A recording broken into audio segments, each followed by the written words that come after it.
everyone, let's make Ofada sauce. Now you know there's a difference between your Ofada and ayamashi sauce. Ofada is made with red peppers and ayamashi is made with green peppers. So here are all the ingredients and I'll be introducing them to you shortly. First is red local bell peppers, also known as satashi. I'll also be using some scotch bonnet. This one contains the heat, so you have to reduce it if you don't have a high heat threshold. Next, I'll be mixing it with some green bell peppers, some green chili, and of course onions. Next, we're going to be adding some crayfish. Ofada is not complete without that crayfish. Next, I'll be adding the smoked catfish because you want that Ofada sauce to be so rich. And of course, beef or goat's meat, whatever meat you're using, just make sure you dice them into small pieces because that's the whole point of Ofada.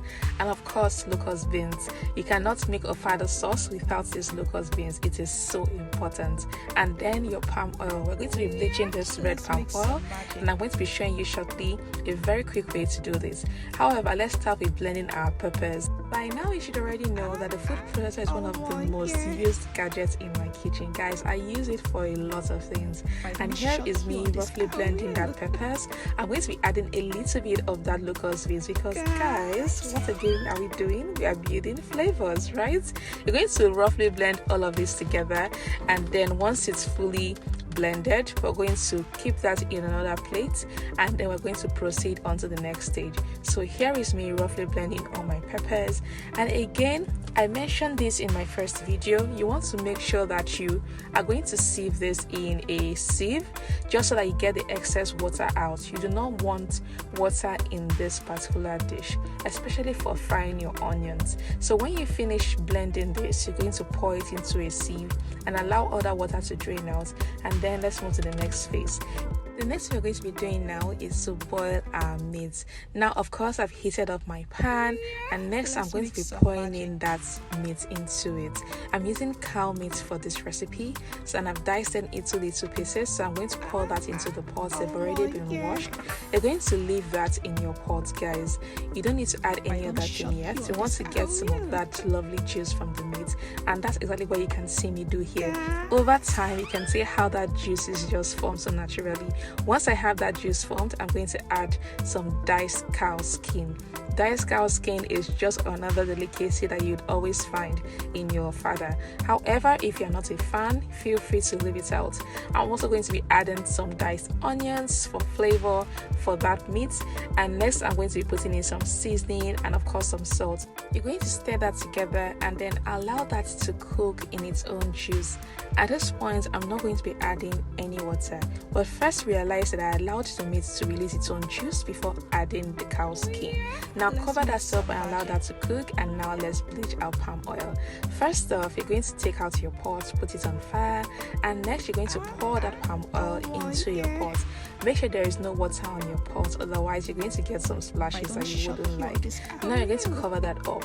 Now if you're using a pot that has some sort of hole or basically an outlet that allows your pot to let out steam, the best thing you're going to do is to take a paper towel and then you're going to put it into that hole and block it. What you do not want to do is to have the steam or the smoke from the palm oil fill your whole kitchen. If you're living outside Nigeria, it can trigger the smoke alarm, so you do not want to do that. Here is me ensuring that the smoke is still contained in the pot. Now again, I'm going to mention you do not have to use high heat. This was on medium heat for about 15 minutes, and then turn up the heat after 15 minutes, and guys, the smoke is going to evaporate on its own, and this is what you have. This is how to get the perfect bleached palm oil without burning down your house. Now I'm going to turn on that heat back again, put in some onions, put in some locust beans, and then you're going to fry it. Recall that I added some other locust beans to the pepper, so it's fine to have just a little to fry. Now I'm going to be frying my cooked beef that has been ready. You're going to stir that together, and guys, I'm looking for that lovely brown color. Next, I have some boiled eggs. I'm here putting my fork into the eggs just so that the juices can enter into that egg when it's cooked. So I'm going to be frying that also with my meat. This is a particular recipe that I like. You can decide to not fry your eggs, your boiled eggs, but guys, I just love it, right? You're going to cover that up and then allow that to fry. We're looking for some crispy meat, and then you want that little crisp to also be on your boiled eggs. I'm smiling as I'm saying this because guys, this is so good. Look at that mark on that egg. That's exactly what I'm looking for. This is my personal preference. You can decide not to add your boiled eggs at this point. Now you can see that meat is fried. The eggs also have a lovely brown color, and next our pepper is going to go in now. Remember that it's been sieved, so all the excess water has been drained out. This is the water I was referring to earlier. So I'm just going to pour that pepper into the fried meat and the eggs. Guys, this particular way to make your ofada is just so good. One of the reasons why I like to drain out the water is once the pepper hits the oil, it begins to fry, as against putting it into the pot and then it's trying to dry out that moisture from the peppers. This particular recipe, you want that crispy fried pepper, right? And next I'm putting the smoked catfish, and then I'm going to be putting in some crayfish, and of course our native secret spice has to make an appearance.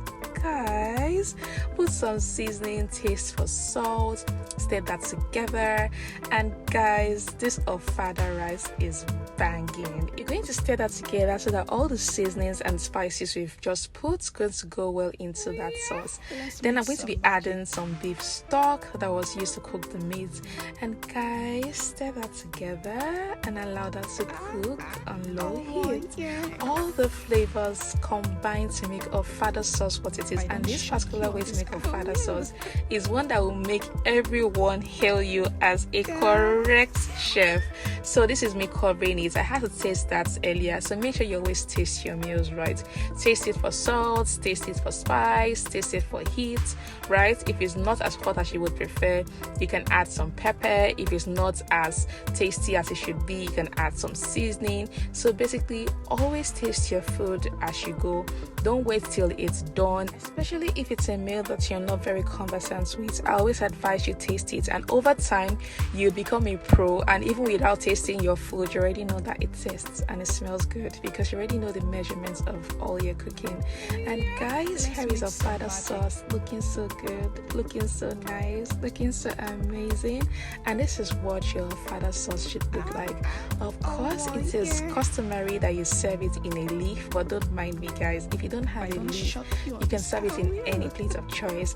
I love plantains, so this is me putting plantains as a part of that serving, and then putting scoops and scoops of that ofada sauce. Add more plantain for long life and prosperity. And guys, this is what we have, so try it out and let me know what you think. Again, I'm available in the question and answer group. Please send me all your questions and I'm going to answer every one of them. See you in the next video.